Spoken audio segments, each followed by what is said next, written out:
شب بارات کی رات بہت ہی زیادہ برکتوں والی رات ہے۔ نبی پاک صلی اللہ علیہ وآلہ وسلم نے اس رات میں تمام اپنی امت کے لیے دعا کی اور استغفار کیا۔ واقعہ کچھ اس طرح ہوا کہ نبی پاک صلی اللہ علیہ وآلہ وسلم جو 14ویں شب تھی، 15ویں شب تھی، اس رات کو نبی پاک صلی اللہ علیہ وآلہ وسلم حضرت عائشہ صدیقہ رضی اللہ تعالیٰ عنہ کے حجرہ میں موجود تھے۔ تو حضرت عائشہ صدیقہ رضی اللہ تعالیٰ عنہ اس کو روایت فرماتی ہیں، آپ بیان فرماتی ہیں کہ نبی پاک صلی اللہ علیہ وآلہ وسلم کو میں نے جب حجرہ میں نہ پایا تو میں آپ کی تلاش میں نکل گئی اور جنت البقیع میں آپ صلی اللہ علیہ وآلہ وسلم کو میں نے پایا۔ تو نبی پاک علیہ الصلوۃ والسلام مخاطب ہوئے کہ اے عائشہ، آپ نے کیا گمان کیا کہ اللہ کے رسول آپ کے ساتھ زیادتی کریں گے؟ تو آپ نے فرمایا کہ میں نے سوچا کہ شاید آپ کسی اور زوجہ کے پاس ہوں گے۔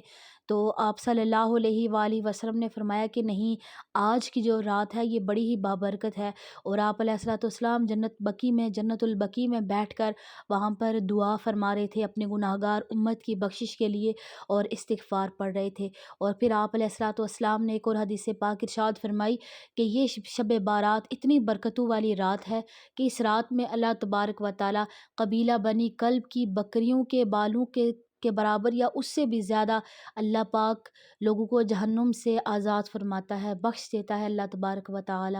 سبحان اللہ، بہت ہی زیادہ برکت ہے اس رات کی۔ لیکن اس رات میں ہمیں کرنا کیا چاہیے؟ کسی بھی حدیث سے یا کسی بھی روایت سے اس کی کوئی خاص عبادت نہیں ہے۔ لوگ اکثر پریشان ہو جاتے ہیں اس کی خاص دعا کون سی ہے، اس کے خاص نفل کون سے ہیں، خاص عبادت کون سی ہے۔ نفل نماز جو بھی ہے وہ عبادت ہی ہوتی ہے، تہجد آپ اگر روزانہ پڑھتے ہیں تو اس رات میں بھی تہجد اٹھ کر ضرور پڑھیں۔ روزہ نفلی ہوگا، یہ فرض روزہ نہیں ہے بلکہ یہ نفل روزہ ہے، نفل روزہ ہوگا، اور اس کے علاوہ قرآن پاک کی تلاوت کی جائے، یعنی جس طرح بھی کوئی عبادت کرے گا اس کی عبادت قبول ہو جائے گی۔ اگر کوئی صدقہ و خیرات کرے گا اس کی عبادت قبول ہوگی، استغفار بیٹھ کر پڑھے گا عبادت قبول ہے، کوئی قرآن پاک کی تلاوت کرتا ہے عبادت قبول ہے، کوئی نوافل پڑھتا ہے عبادت، یعنی جو بھی جس طریقے سے بھی عبادت کرے گا اس رات میں اس کی عبادت قبول ہو جائے گی، اور اللہ تبارک و تعالیٰ سے دعائیں مانگے، استغفار کرے۔ اور نبی پاک کی یہ پھر سنت ہے کہ آپ نے تمام مسلمانوں کے لیے دعا کی، تو پھر ہمیں بھی نبی پاک کی سنت پر عمل کرتے ہوئے اس میں خاص دعا کرنی چاہیے۔ اور نبی پاک کی اس میں ایک سنت یہ بھی ہے کہ آپ جنت البقیع میں تشریف لے گئے۔ یہ مدینہ پاک میں ایک قبرستان ہے جنت البقیع جس کو کہا جاتا ہے، جو روضہ رسول صلی اللہ علیہ وآلہ وسلم کے بالکل سامنے ہے، کیونکہ روضہ رسول صلی اللہ علیہ وآلہ وسلم وہ حضرت عائشہ صدیقہ رضی اللہ تعالیٰ عنہ کے حجرہ میں موجود ہیں، تو وہ جنت البقیع بالکل سامنے ہے۔ تو نبی پاک بھی قبرستان تشریف لے گئے۔ تو اس دن میں لوگ کیا کرتے ہیں کہ قبرستان جاتے ہیں، بہت اچھی بات ہے، لیکن قبرستان جا کر کچھ ایسی حرکات لوگ کرتے ہیں جو نہیں کرنی چاہیے۔ یعنی قبرستان والوں کو، مرحومین کو کیا چاہیے ہم سے چاہیے کہ ہم ان کے لیے دعائے استغفار کریں، اپنے لیے بھی اور ان کے لیے بھی، اور ان کے لیے ہم قرآن خوانی کریں، مغفرت کی دعا کریں، یہ انہیں زیادہ ہم سے مطلوب ہے، وہ یہ زیادہ ہم سے چاہتے ہیں۔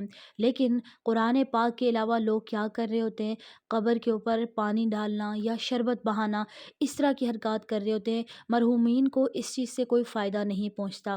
آپ جائیں، آپ پھول ڈال رہے ہیں، اچھی بات ہے، اور آپ اگر چادریں ڈال رہے ہیں قبر پر تو چادر قبر پر وہ ڈالنی چاہیے جو بالکل سادہ ہو۔ یعنی لوگ کیا کر رہے ہوتے ہیں؟ ایسی چادر ڈالے ہوتے ہیں جس کے اوپر قرآن پاک کی آیات لکھی ہوتی ہیں، 4 کل لکھے ہوتے ہیں، اور اسی طرح کوئی درود و سلام لکھا ہوگا۔ تو ایسی چادر لینے سے آپ گریز کریں، اور جو لوگ سیل کر رہے ہوتے ہیں ان کو بھی چاہیے کہ ایسی چادریں آپ سیل نہ کریں، یہ پھر گناہ ملتا ہے۔ بارش ہوتی ہے، قبروں کے اوپر چادریں پھٹ جاتی ہیں، بعض دفعہ ایسا ہوتا ہے کہ جانور بھی گھوم رہے ہوتے ہیں اور ان چادروں کے اوپر چڑھ کر بیٹھ جاتے ہیں، تو پھر یہ اچھی بات نہیں ہوتی ہے۔